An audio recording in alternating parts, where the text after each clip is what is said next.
ॐ तव कथामृतं तप्तजीवनं कविभिरीडितं कल्मषापहं श्रवणमङ्गलं श्रीमदाततं भुवि गृह्णन्ति ये भूरिदा जनाः।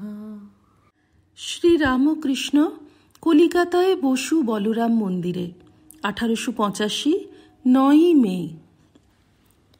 শ্রীরামকৃষ্ণ। সত্যগুণে ঈশ্বরকে পাওয়া যায়, রজ তমগুণে ঈশ্বর থেকে তফাত করে। সত্যগুণকে সাদা রঙের সঙ্গে উপমা দিয়েছে, রজগুণকে লাল রঙের সঙ্গে, আর তমগুণকে কালো রঙের সঙ্গে। আমি একদিন হাজরাকে জিজ্ঞাসা করলাম, তুমি বলো কার কত সত্যগুণ হয়েছে? সে বললে, নরেন্দ্রের 16 আনা আর আমার 1 টাকা 2 আনা। জিজ্ঞাসা করলাম, আমার কত হয়েছে? তা বললে, তোমার এখনো লালচে মারছে, তোমার 12 আনা। সকলের হাস্য। দক্ষিণেশ্বরে বসে হাজরা জপ করত, আবার ওরই ভিতর থেকে দালালির চেষ্টা করত। বাড়িতে কয় হাজার টাকা দেনা আছে, সেই দেনা শুধতে হবে।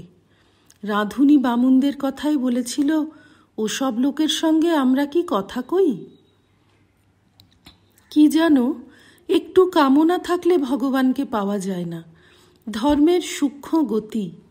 ছুঁচে সুতো পরাচ্ছ, কিন্তু সুতার ভিতর একটু আঁশ থাকলে ছুঁচের ভিতর প্রবেশ করবে না। 30 বছর মালা জপে, তবু কেন কিছু হয় না? ডাকুর ঘা হলে ঘুঁটের ভাবরা দিতে হয়, না হলে শুধু ঔষধে আরাম হয় না। কামনা থাকতে যত সাধনা করো না কেন সিদ্ধি লাভ হয় না। তবে একটি কথা আছে, ঈশ্বরের কৃপা হলে, ঈশ্বরের দয়া হলে একক্ষণে সিদ্ধি লাভ করতে পারে। যেমন 1000 বছরের অন্ধকার ঘর, হঠাৎ কেউ যদি প্রদীপ আনে, তাহলে একক্ষণে আলো হয়ে যায়। গরিবের ছেলে বড় মানুষের চোখে পড়ে গেছে, তার মেয়ের সঙ্গে তাকে বিয়ে দিলে অমনি গাড়ি ঘোড়া দাস দাসী পোশাক আসবাব বাড়ি সব হয়ে গেল। একজন ভক্ত, মহাশয় কৃপা কিরূপে হয়? শ্রীরামকৃষ্ণ। ঈশ্বর বালক স্বভাব। যেমন কোনো ছেলে কোঁচড়ে রত্ন লয়ে বসে আছে, কত লোক রাস্তা দিয়ে চলে যাচ্ছে, অনেকে তার কাছে রত্ন চাচ্ছে, কিন্তু সে কাপড়ে হাত চেপে মুখ ফিরিয়ে বলে, না আমি দেব না। আবার হয়তো যে চায়নি চলে যাচ্ছে, পেছনে পেছনে দৌড়ে গিয়ে সেধে তাকে দিয়ে ফেলে। শ্রীরামকৃষ্ণ। ত্যাগ না হলে ঈশ্বরকে পাওয়া যায় না। আমার কথা লবে কে? আমি সঙ্গী খুঁজছি, আমার ভাবের লোক। খুব ভক্ত দেখলে মনে হয় এই বুঝি আমার ভাব নিতে পারবে, আবার দেখি সে আর এক রকম হয়ে যায়। একটা ভূত সঙ্গী খুঁজছিল। শনি মঙ্গলবারে অপঘাত মৃত্যু হলে ভূত হয়। ভূতটা যেই দেখে কেউ শনি মঙ্গলবারে ওই রকম করে মরছে, অমনি দৌড়ে যায়, মনে করে এইবার বুঝি আমার সঙ্গী হলো। কিন্তু কাছেও যাওয়া, আর সে লোকটা দাঁড়িয়ে উঠেছে, হয়তো ছাদ থেকে পড়ে অজ্ঞান হয়েছে, আবার বেঁচে উঠেছে। সেজবাবুর ভাব হলো, সর্বদাই মাতালের মতো থাকে, কোনো কাজ করতে পারে না। তখন সবাই বলে, এরকম হলে বিষয় দেখবে কে? ছোট ভট্টাচার্য নিশ্চয় কোনো তুক করেছে। নরেন্দ্র যখন প্রথম প্রথম আসে, ওর বুকে হাত দিতে বেহুঁশ হয়ে গেল। তারপর চৈতন্য হলে কেঁদে বলতে লাগলো, ওগো আমায় এমন করলে কেন? আমার যে বাবা আছে, আমার যে মা আছে গো। আমার করা এটি অজ্ঞান থেকে হয়। গুরু শিষ্যকে বললেন, সংসার মিথ্যা, তুই আমার সঙ্গে চলে আয়। শিষ্য বললে, ঠাকুর এরা আমায় এত ভালোবাসে, আমার বাপ আমার মা আমার স্ত্রী, এদের ছেড়ে কেমন করে যাব?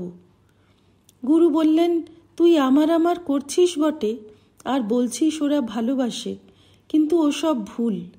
আমি তোকে একটা ফন্দি শিখিয়ে দিচ্ছি, সেইটি করিস, তাহলে বুঝবি সত্য ভালোবাসে কিনা। এই বলে একটা ঔষধের বড়ি তার হাতে দিয়ে বললেন, এইটি খাস, মরার মতন হয়ে যাবি, তোর জ্ঞান যাবে না, সব দেখতে শুনতে পাবি, তারপর আমি গেলে তোর ক্রমে ক্রমে পূর্বাবস্থা হবে। শিষ্যটি ঠিক ওইরূপ করলে। বাড়িতে কান্নাকাটি পড়ে গেল। মা, স্ত্রী সকলে আছড়া পিছড়ি করে কাঁদছে। এমন সময় একটি ব্রাহ্মণ এসে বললে, কি হয়েছে গা? তারা সকলে বললে, এ ছেলেটি মারা গেছে। ব্রাহ্মণ মরা মানুষের হাত দেখে বললেন, সে কি, এ তো মরে নাই, আমি একটি ঔষধ দিচ্ছি, খেলেই সব সেরে যাবে। বাড়ির সকলে তখন যেন হাতে স্বর্গ পেলে।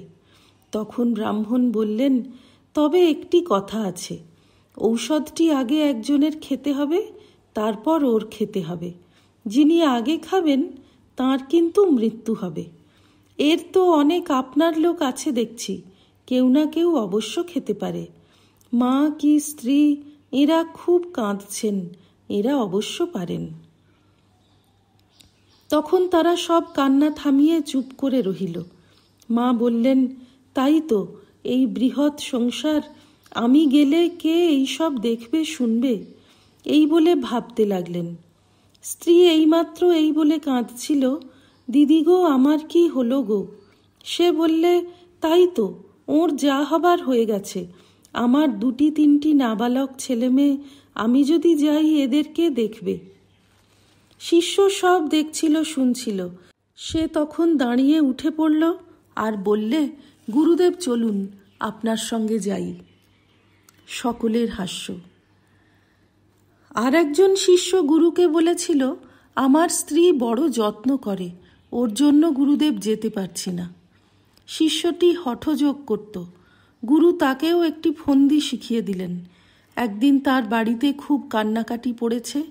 পাড়ার লোকেরা এসে দেখে হঠযোগী ঘরে আসনে বসে আছে, এঁকে বেঁকে আড়ষ্ট হয়ে। সব্বাই বুঝতে পারলে তার প্রাণবায়ু বেরিয়ে গেছে। স্ত্রী আছড়ে কাঁদছে, ওগো আমাদের কি হলো গো, ওগো তুমি আমাদের কি করে গেলে গো, ওগো দিদি গো, এমন হবে তা জানতাম না গো। এদিকে আত্মীয় বন্ধুরা খাট এনেছে, ওকে ঘর থেকে বার করছে। এখন একটি গোল হলো। এঁকে বেঁকে আড়ষ্ট হয়ে থাকাতে সে দাঁড় দিয়ে বেরুচ্ছে না। তখন একজন প্রতিবেশী দৌড়ে একটি কাটারি লয়ে দ্বারের চৌকাঠ কাটতে লাগলো। স্ত্রী অস্থির হয়ে কাঁদছিল। সে দুমদুম শব্দ শুনে দৌড়ে এলো। এসে কাঁদতে কাঁদতে জিজ্ঞাসা করলে, ওগো কি হয়েছে গো? তারা বললে, ইনি বেরুচ্ছেন না, তাই চৌকাঠ কাটছি। তখন স্ত্রী বললে, ওগো অমন করো না গো, আমি এখন রাঁড় বেওয়া হলুম, আমার আর দেখবার লোক কেউ নাই, কটি নাবালক ছেলেকে মানুষ করতে হবে, এ দোয়ার গেলে আর তো হবে না। ওগো, ওর যা হবার তা তো হয়ে গেছে, হাত পা ওর কেটে দাও। তখন হঠযোগী দাঁড়িয়ে পড়ল। তার তখন ঔষধের ঝোঁক চলে গেছে। দাঁড়িয়ে বলছে, তবে রে শালি, আমার হাত পা কাটবে? এই বলে বাড়ি ত্যাগ করে গুরুর সঙ্গে চলে গেল। সকলের হাস্য। অনেকে ঢং করে শোক করে। কাঁদতে হবে জেনে আগে নথ খোলে, আর আর গহনা সব খোলে, খুলে বাক্সর ভিতর চাবি দিয়ে রেখে দেয়। তারপর আছড়ে এসে পড়ে আর কাঁদে, ওগো দিদি গো, আমার কি হলো গো। দ্বিতীয় পরিচ্ছেদ। নরেন্দ্র।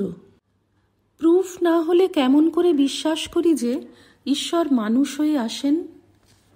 গিরিশ। বিশ্বাসই সাফিসিয়েন্ট প্রুফ। এই জিনিসটা এখানে আছে, এর প্রমাণ কি? বিশ্বাসই প্রমাণ। একজন ভক্ত। এক্সটার্নাল ওয়ার্ল্ড বাহিরে আছে, ফিলসফার কেউ প্রুভ করতে পেরেছে? তবে বলেছে ইররেজিস্টেবল বিলিফ। গিরিশ নরেন্দ্রের প্রতি, তোমার সম্মুখে এলেও তো বিশ্বাস করবে না, হয়তো বলবে, ও বলছে আমি ঈশ্বর, মানুষ হয়ে এসেছি, ও মিথ্যাবাদী ভণ্ড। দেবতারা অমর এই কথা পড়িল। নরেন্দ্র, তার প্রমাণ কই? গিরিশ, তোমার সামনে এলেও তো বিশ্বাস করবে না। নরেন্দ্র, অমর পাস্ট এজেসতে ছিল, প্রুফ চাই। মণি পল্টুকে কি বলিতেছেন? পল্টু নরেন্দ্রের প্রতি সহাস্যে, অনাদি কি দরকার? অমর হতে গেলে অনন্ত হওয়া দরকার। শ্রীরামকৃষ্ণ সহাস্যে। নরেন্দ্র উকিলের ছেলে, পল্টু ডেপুটির ছেলে। সকলের হাস্য। সকলে একটু চুপ করিয়া আছেন। ওম নিরঞ্জনম নিত্যমনন্তরূপং ভক্তানুকম্পাধৃতবিগ্রহং বৈ ঈশাবতারং পরমেশমিড্যং তং রামকৃষ্ণং শিরসা নমামঃ। শ্রীরামকৃষ্ণার্পণমস্তু।